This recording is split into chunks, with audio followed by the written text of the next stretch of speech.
What's the name of it?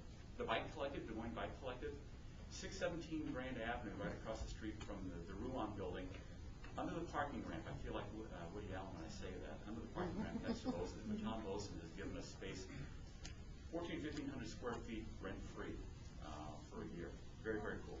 And we're raking in all sorts of, and I don't mean to have that sound negative. I'm really, really happy and proud of the Des Moines community for doing this. But we're getting all sorts of support from foundations and corporations and what have you to allow us to do this work, because not only are we taking old bikes and kicking them out, but we're incorporating Boys and Girls Club and Variety Club and schools and inner city kids and all sorts of stuff.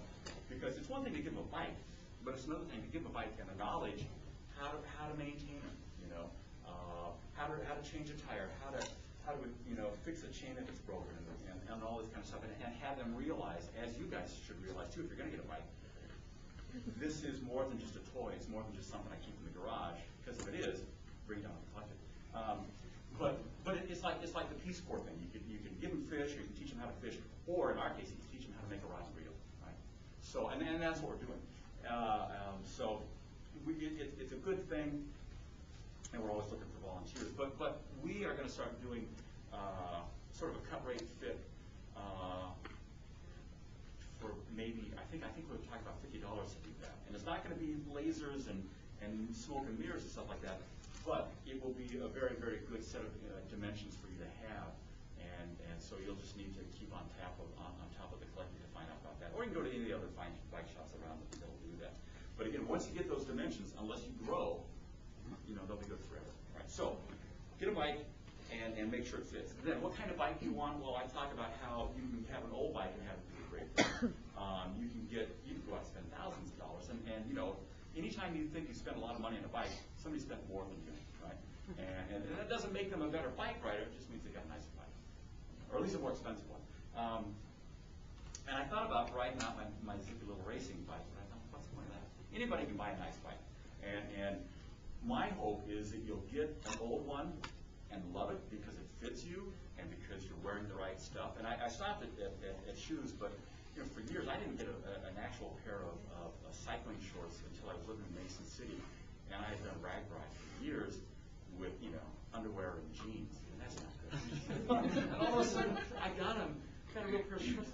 What the hell have I been thinking all this time? I'm fine being pig-headed. I have no problem with that. I've gotten wherever in the world it is that I am by being pig-headed. I have no problem with that. But stupid is another matter.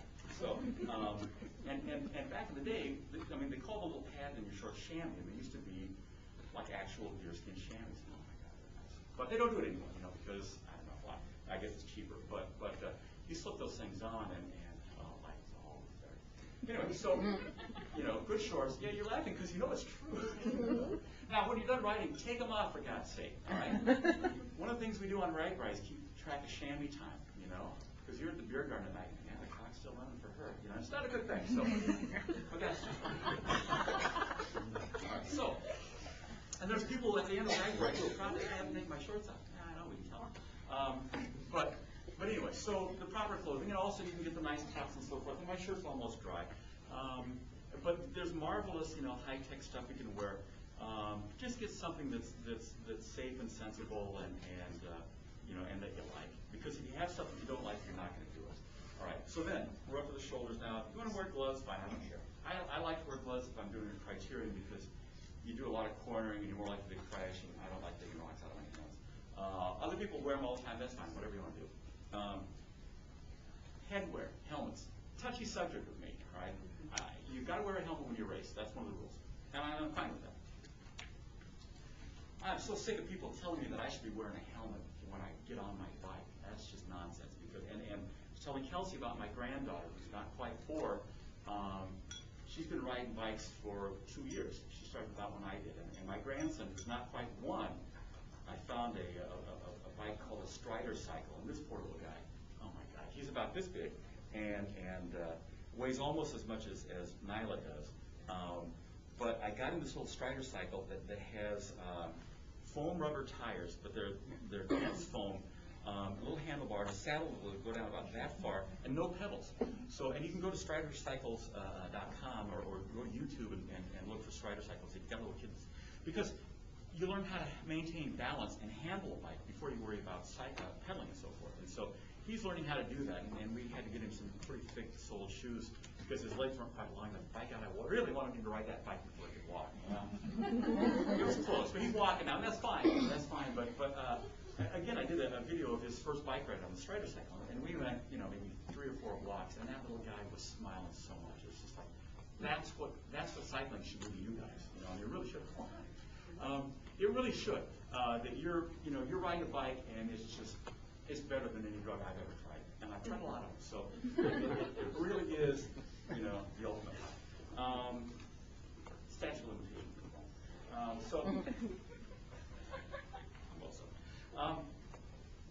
So that's what cycling is. You should get it, make yourself happy, make sure you're safe. All right, we're back up to the helmet. Whatever you want to do. I'm not going to tell you how to vote. I'm not going to tell you how to do this or that or whatever. Don't tell me.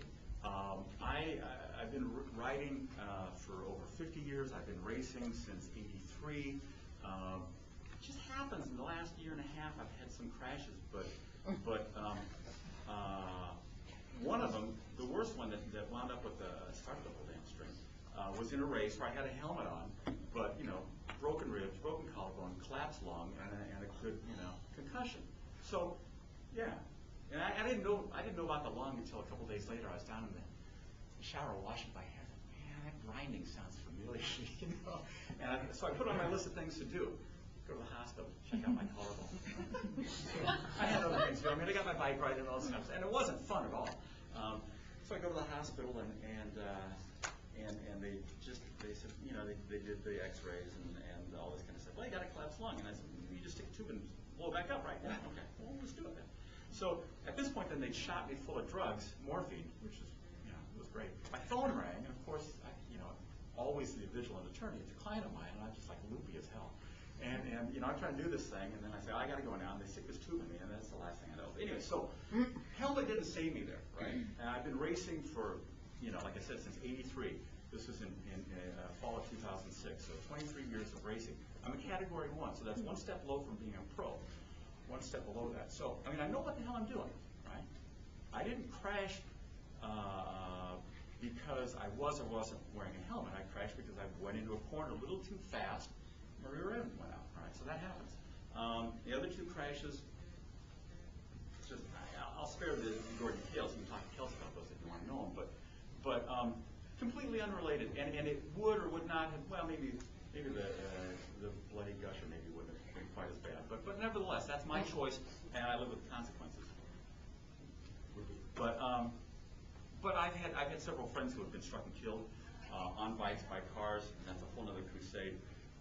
Some of them were, some of them weren't wearing helmets, but massive injuries, internal injuries are going to kill you. Don't fool yourself by buying a helmet, putting on a mirror. By God, I'm safe. Nobody's going to hurt me, because that's wrong. And if you don't learn how to be safe, no helmet in the world is going to save you. Keep off your damn bike. And that's why I taught my granddaughter. Another charming example. I didn't bring pictures of her. But my daughter called me and said, Dad, has Nyla crashed before? I said, why do you ask? It's been a while, I don't know what that means. Well, we're out walking, she's riding her bike, and she crashed, and she just silently got up, looked at herself, brushed herself off, got back on the bike, and continued riding. Okay? She wasn't hurt, she wasn't whining, she wasn't crying, she wasn't whimpering. Crashes happen, right? But she knows how to crash, and I've seen her. The first time she did it, she did a little Superman thing, perfect. She saved her head. It's like certain things that are just instinctive.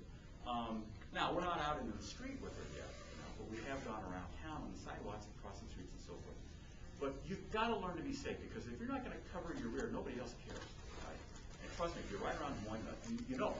But a helmet is not going to help you see better. A helmet is not going to make cars stop. It's not going to make you be seen better. So it just does nothing other than giving you a false sense of security. Now, I'm not saying they're bad. I'm not saying they're bad at all. And if you want to wear them, by all means do. But you won't get it from me. Because you got to see what's going on. You've got to be able to anticipate. Make eye contact. If you see somebody coming up, young or old, doesn't matter. You see them coming up, whether they've got a stop sign or not, eye contact is a critical thing. If you don't establish eye contact, there's no way. Chances are really good they don't see you, and